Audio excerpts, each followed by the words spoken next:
يا رب بالمصطفى بلغ مقاصدنا واغفر لنا ما مضى يا واسع الكرم يا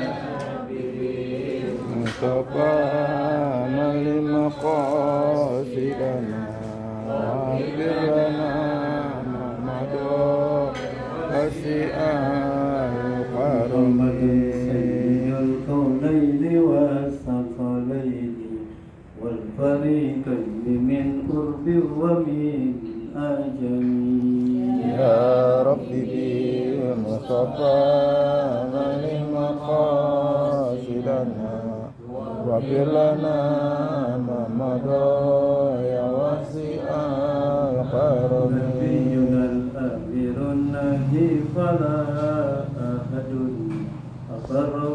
أبر قول منه ولا نأمين يا ربي بالمصطفى بلغ مقاصدنا واغفر لنا ما مضى يا واسع الكرم اللهم صل وسلم وبارك عليه. الفاتحة بنية القبول وبكل تمام وصول إلى حضرة سيدنا رسول صلى الله عليه وسلم الكرام. الفاتحة.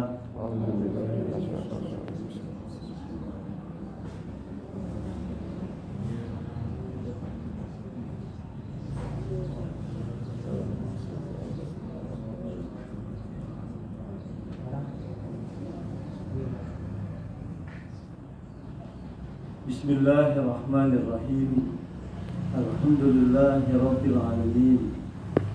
Wassalatu wassalamu ala asrafil anbiya'i wal mursalin Sayyidina wa habibina wa syafi'ina wa maulana Muhammadin wa ala alihi wa sahbihi ajma'in, amma ba'du.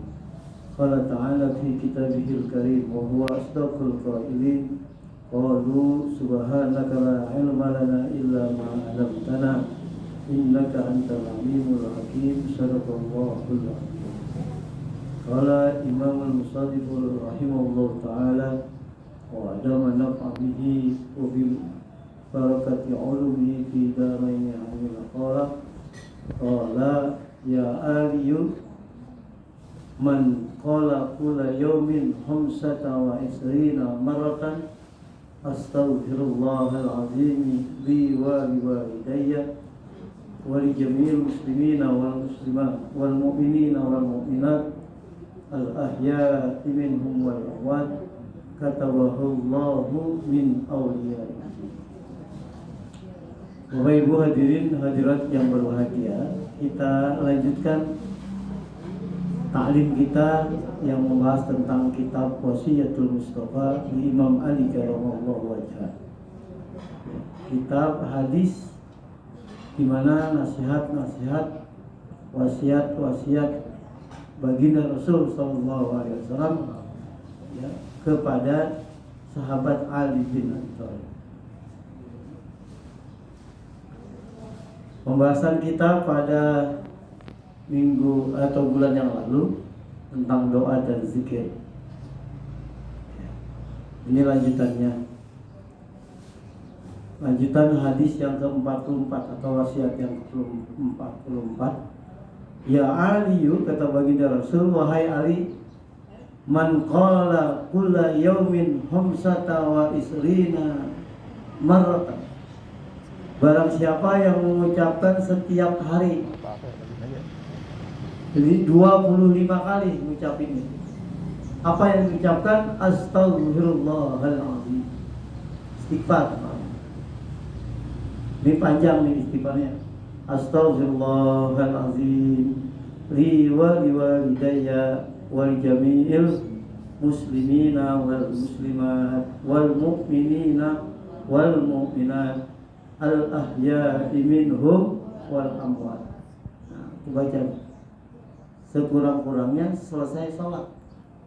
Jadi assalamualaikum, assalamualaikum, baca ini astagfirullahaladzim, astagfirullahaladzim li wa liwalidayya wa li jami'il muslimina wal muslimat wal mu'minina wal mu'minat al-ahya'i minhum wal amwat.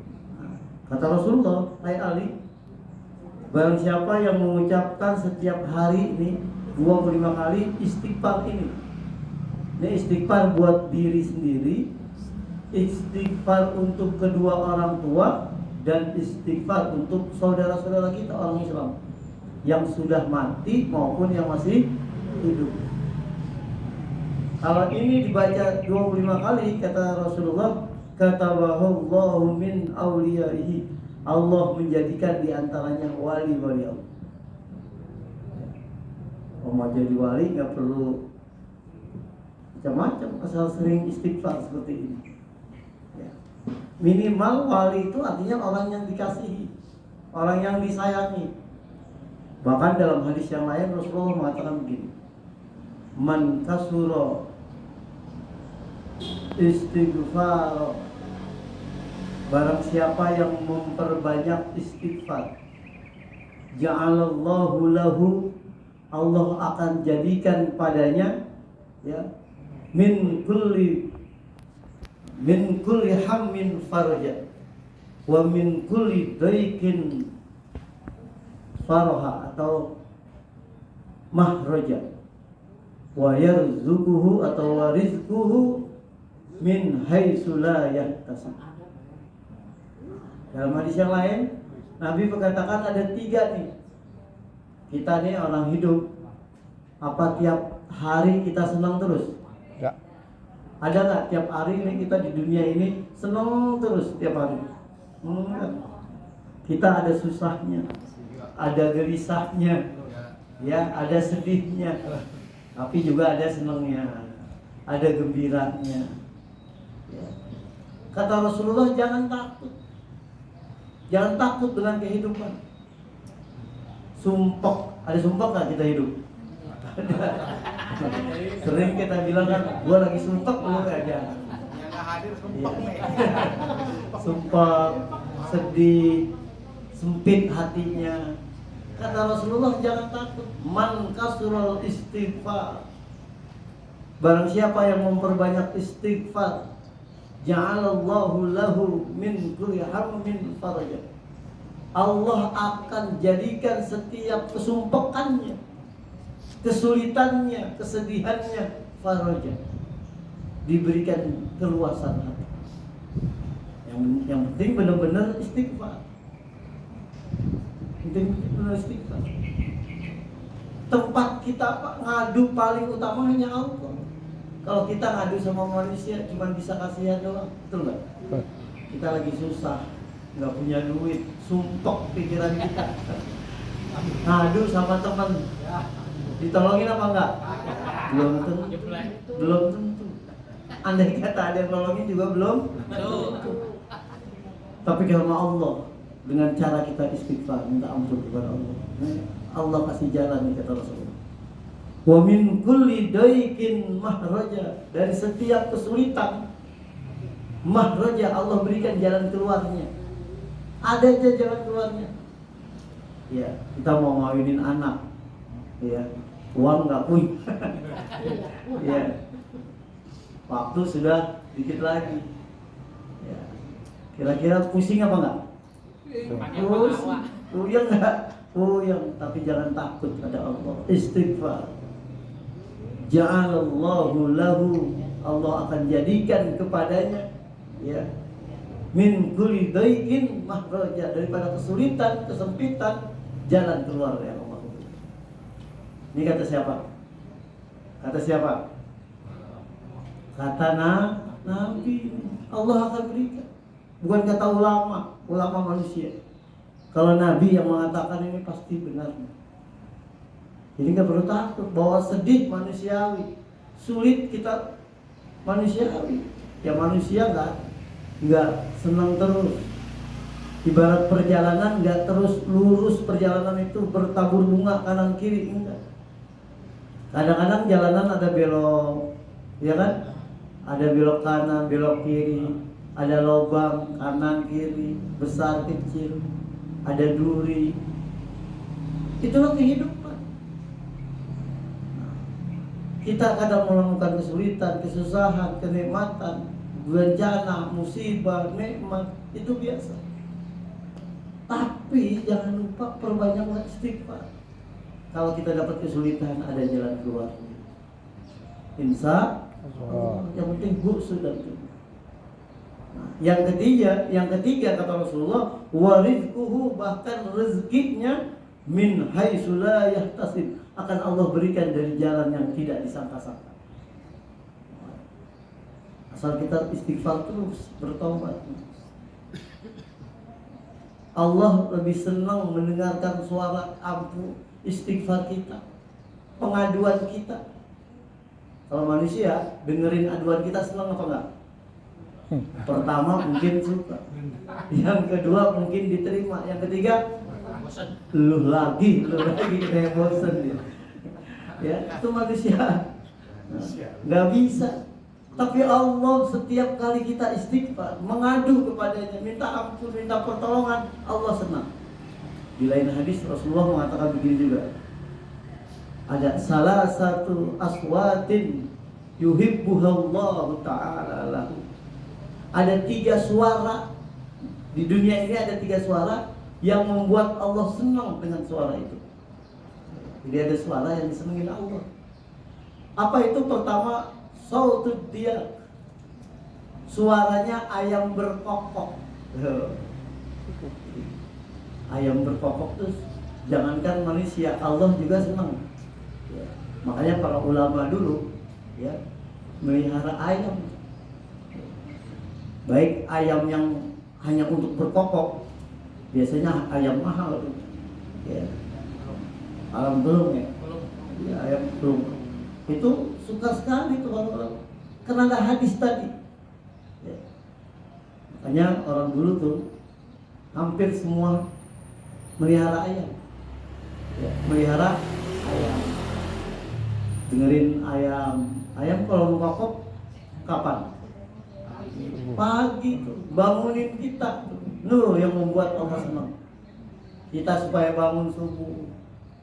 Ayam belum subuh sudah berkokok dulu untuk manggil kita. Itu suara yang disenangi oleh Allah Subhanahu wa taala. Kalau sekarang di Jakarta jarang orang melihara ayam ya, Bang Wasim. Jarang. Rumahnya ayamnya kandangnya susah. Kata orang sekarang, daripada bikin kandang ayam mendingan bikin kandang orang. Kandang orang alias Kontrakan. Tanahnya sudah langka. Tanahnya sudah susah. Dulu banyak masih lebar-lebar. Ya orang dulu kan rumahnya kanan latar, kiri latar, belakang latar. Jadi kalau di belakang ada masih latar yang luas, dibikin itu kandang ayam. Jadi Rasulullah senang. Allah kata Rasulullah senang dengan suara ayam berkokok. Jadi kalau kita pagi-pagi dengerin ayam berkokok, senang harusnya. Jangan dengar ayam berkokok tidur lagi. Iya. Kalau suara yang lain boleh kita marah, ya. Suara kembang petasan boleh. Kalau ayam berkokok tuh bagus. Dia bertasbih kepada Allah sehingga Allah senang. Karena itu tasbihnya di waktu dini hari. Yang kedua kata Rasulullah, sautun allazi yaqra'ul Qur'an. Suara orang yang membaca Al-Qur'an. Ya. Jadi kita jangan lupa banyak baca Quran. Kita sehari semalam ngomong berapa kali? Banyak banget. Berapa kalimat? Banyak. Ada yang ngitungin nggak dari pagi bangun? Ibu-ibu nih ya, bangun pagi, ya bangunin anaknya, ngomelin anaknya, ngomelin lakinya, keluar sana kemari, ya segala macamnya, nawar dagangan pasar segala macam. Berapa kali kira-kira berapa kalimat? Nggak kehitung kalimatnya. Baca Qurannya berapa kali? Ya. Allah dengar, Allah senang dengan suara orang yang baca Al-Quran. Ditunggu itu. Ya, apalagi kita di rumah. Ya. Paling tidak habis maghrib sampai isya kita baca Quran, walaupun nggak sampai isya benar. Menjelang isya kita selesai nggak apa-apa. Biar pojokan rumah-rumah kita itu yang terdengar Al-Quran. Sebab kata Rasulullah, rumah yang tidak pernah dibacakan Al-Quran itu seperti rumah kosong yang serem, ada hantunya. Jadi kalau rumah nggak pernah sekali kan dibaca Quran serem, walaupun rumah gedong, rumah orang kaya, ya, dindingnya kaca semua, luas, lantainya granit semua, lampunya lampu yang bagus semuanya, ya, kristal. Tapi nggak pernah dibacain Al-Quran, rumah serem itu. Ya, biar tinggalnya di Pondok Indah, tinggalnya di Gandaria. Tapi kalau nggak pernah di dalamnya dibaca Al-Quran, serem. Anyep. Iya. Nggak pernah di ujung dibaca Quran. Ya. Kalau orang kita aja baca Quran, nggak cukup baca Quran, kita panggil orang baca Quran. Malam Jumat kita baca Quran di rumah kita, Yasinan. Nggak cukup mingguan, bulanan, nggak cukup bulanan, minimal setahun sekali. Ruahan kita panggil orang baca Yasin, baca surat Al-Ikhlas, baca tuh Al-Quran, pojok-pojok tuh kedengeran. Ya. Malaikat tidak akan masuk rumah yang di dalamnya tidak dibacakan Al-Quran. Hatta rumah itu tadi saya katakan gedung sekali, kaya sekali, lek sekali, dengan peralatan-peralatan canggih sekarang. Tapi kalau tidak pernah dibacakan Al-Quran, malaikat kok nggak masuk, nggak mau masuk. Ya. Oleh karena itu, banyaklah baca Quran. Ini suara yang ditungguin oleh Allah, karena Allah cinta betul dengan suara Allah. Nah, yang ketiga, yang terakhir nih, yang sama dengan pembahasan kita ini tentang istighfar. Kata Rasulullah, Allah cinta kepada suara as-sautul mustaghfirina bil ashar. Suara yang orang yang beristighfar di waktu dini hari, sahur, di sepertiga malam. Ya, di sepertiga malam kita bangun membaca istighfar. Suara orang istighfar inilah, kata Rasulullah, yang Allah cintai. Bapak Ibu sekalian yang saya hormati, dunia ini sementara. Ibarat kita ingin pergi ke satu kota atau satu negara, ya, negara manapun atau tempat manapun tujuan kita, dunia ini cuma terminal sementara. Berhenti sebentar doang.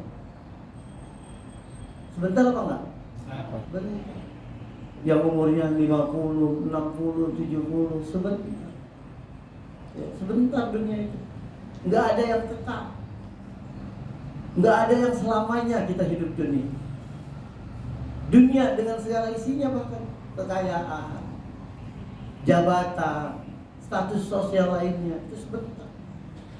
Coba tuh, orang kaya bener, kalau Allah mau cabut, mau ambil, cepat aja. Betul nggak? Kebakaran misalnya, kita punya nyarinya berlama-lama, berangkat pagi, pulang sore, bahkan sampai malam, tiap hari seperti itu. Nggak ada waktu kita untuk ibadah. Begitu kumpul, kebakarannya cuma 15 menit, paling lama 1 jam, habis nggak? Habis. Apa yang kita banggakan? Di mana yang sudah kita cari begitu lama? Oleh karena itu, apalagi kalau kita sudah berusia, ya, sebetulnya nggak hanya berusia. Kalau sejak muda saja kita sudah rajin mengatur waktu. Ada saatnya di mana kita bangun malam, bertahajud, ditambah dengan istighfar tadi, wasautul mustaghfirin, suara orang yang mengucapkan istighfar, minta ampun, bil ashari, di waktu sahur. Itulah yang ditunggu-tunggu suaranya oleh Allah Subhanahu wa taala. Ya, kita bangun malam. Bangun malam jangan nunggu tua dulu. Antara kalau sudah nggak sibuk, tuaan dikit baru saya bangun malam. Kadang kalau sudah tua nggak kuat bangun malam, iya, masih ngantuk. Yang saya maksud kalau sudah tua tuh aktivitas dunia dikurangi. Kita tingkatkan ibadah kita kepada Allah Subhanahu wa taala. Orang yang sedikit tidur itu makanya orang yang lebih baik. Sedikit makan, sedikit tidur. Bukan sedikit makan. Bukan sedikit tidur. Kalau sedikit makan artinya makannya banyak. Kalau sedikit tidur artinya tidurnya banyak. Ini tidurnya sedikit. Imam Syafi'i satu hari satu malam itu tidurnya cuma 3 jam. 3 jam. Kita 7 jam malamnya, tambah lagi siang tidur lagi. Berapa kali kita tidur? Berapa jam lamanya kita tidur?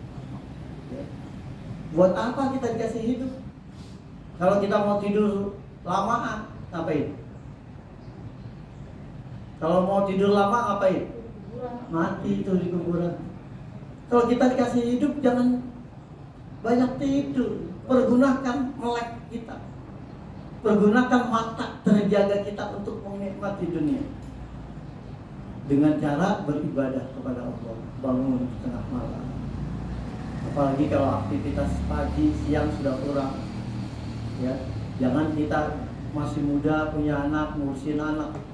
Begitu sudah tua, ngurusin cucu, nggak akan ibadahnya kita. Ya, habis urusan dunia. Jangan seperti itu. Kita yang ibu muda, bapak muda punya anak, jangan nyerahin kepada nenek, kakeknya. Ya. Kapan kita nyenenginnya? Ya. Kita masih kecil diurusin sama orang tua kita. Ya, masih ya. Jangan. Ya. Bagi itu waktunya untuk ibadah. Ya. Nah, oleh karena itu pada hadis ini, ya, barang siapa yang beristighfar, ini istighfarnya buat diri, istighfarnya untuk orang tua, tuli walidayya, ya, minta ampun untuk kedua orang tua kita, untuk seluruh orang Islam. Ya, jangan pakai diminta. Kita doain teman kita, saudara kita, orang lain, nggak usah dimintain. Ya, kita doain, insya Allah kita juga didoain. Orang yang kita doain nggak tahu itu lebih utama kita mendoakannya dibanding kita yang tahu. Nah, oleh karena itu, kalau kita baca ini minimal 25 kali, Allah catat sebagai wali Allah. Wali di sini artinya bisa juga kekasih Allah. Kita orang yang dicintai oleh Allah Subhanahu wa taala. Tungguin tuh, mana nih si fulan yang biasa baca istighfar. Kalau kita sering baca istighfar. Kalau nggak pernah baca, ya sudah ditandain juga sama Allah nih, orang nggak pernah baca istighfar. Udah nih. Ya. Inilah yang menurut saya penting sekali. Mudah-mudahan kita bisa mengamalkan ini. Ya, berat memang, tapi kalau kita mulai, insya Allah diberikan kemudahan oleh Allah Subhanahu wa taala. Tadi kata Rasulullah, ya, barang siapa yang punya kesulitan, hatinya, pikirannya lagi sumpah, lagi sulit, rezekinya lagi kurang, minta ampun kepada Allah Subhanahu wa taala. Allah akan beri jalan keluarnya, Allah akan berikan rezeki dari jalan yang tidak disangka-sangka. Ya. Satu hadis saja hari ini, mudah-mudahan ada manfaatnya. Wallahu a'lam bishawab. Mungkin ada yang ditanyakan sebelum kita tutup dengan doa. Doa ya. Ada yang mau tanya? 5 menit. Ibu, ada yang mau nanya, Ibu?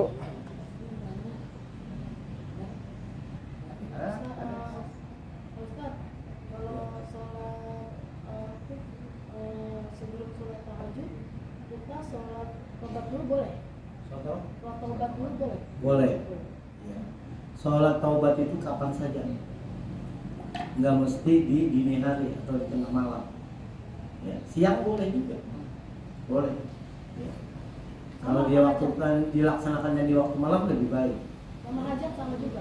Sama, hajat juga kapan saja sholatnya. Ya. Kalau dilakukannya di malam hari itu lebih baik, di waktu dini hari tadi. Habis sholat hajat, habis sholat taubat, ditutup dengan sholat witir, ya. Lalu waktu subuh kita sholat qabla subuh, qabla fajar. Kan witir udah sholat terakhir tuh witir. Terakhir. Ini kalau sholat Setelah sudah tahajud, Kalau bisa tahajud, setelah tahajud udah nggak witir lagi ya? Kalau udah Boleh. boleh jadi boleh. Iya. Witirnya makanya ditunda, habis tahajud baru witir. Witir itu sholat penutup sunnah di malam hari. Ya, sebelum masuknya waktu subuh. Kalau sebelum subuh kita laksanakan sholat witir itu boleh. Sudah tahajud, sudah hajat, sudah sunnah macam-macam, ditutuplah dengan sholat witir. Sholat witir kan sholat sunnah ganjil namanya. Ya, boleh 3, boleh 11, maksimal 11, minimal 3. Kalau saya ini kalau udah sholat isya witir 3 kali, setelah tahajud nggak witir lagi gitu, nggak kuat. Iya, nggak apa-apa. Nggak apa-apa ya? Nah, kan udah duluan witirnya. Tapi sebaiknya witir tuh Belakangan. Kadang sudah witir duluan. Kalau 2 kali witirnya pas yang akhir itu boleh juga. Maksudnya bisa udah witir. Terus pas malam bangun tahajud lain-lain terus witir lagi Ya. boleh nggak? Boleh aja, tapi jangan ganjil lagi. Ganjil tambah ganjil jadi Genap. genap. Tetap di 17 ini. Iya, tetap harus ganjil. Kalau tadi niatnya habis isya itu ganjil, terus mau sholat witir lagi, jangan ganjil lagi. Sebab ganjil tambah ganjil jadi genap, harus genap kerja ini. Tadi udah 3 nih yang bisa witir. Tidur kita, bangun, sholat tahajud, sholat hajat, sholat taubat, sholat tasbih kan. Kemudian mau kita witir ya. Nah, witirnya jangan ganjil lagi. Kan tadi udah ganjil. Ntar kalau ganjil lagi jadi jumlahnya genap nggak? Misalnya 3, tambah lagi 3 berapa? 6 genap, jangan 2 aja. 2. Jadi itu Jangan. total gitu. Iya, di total.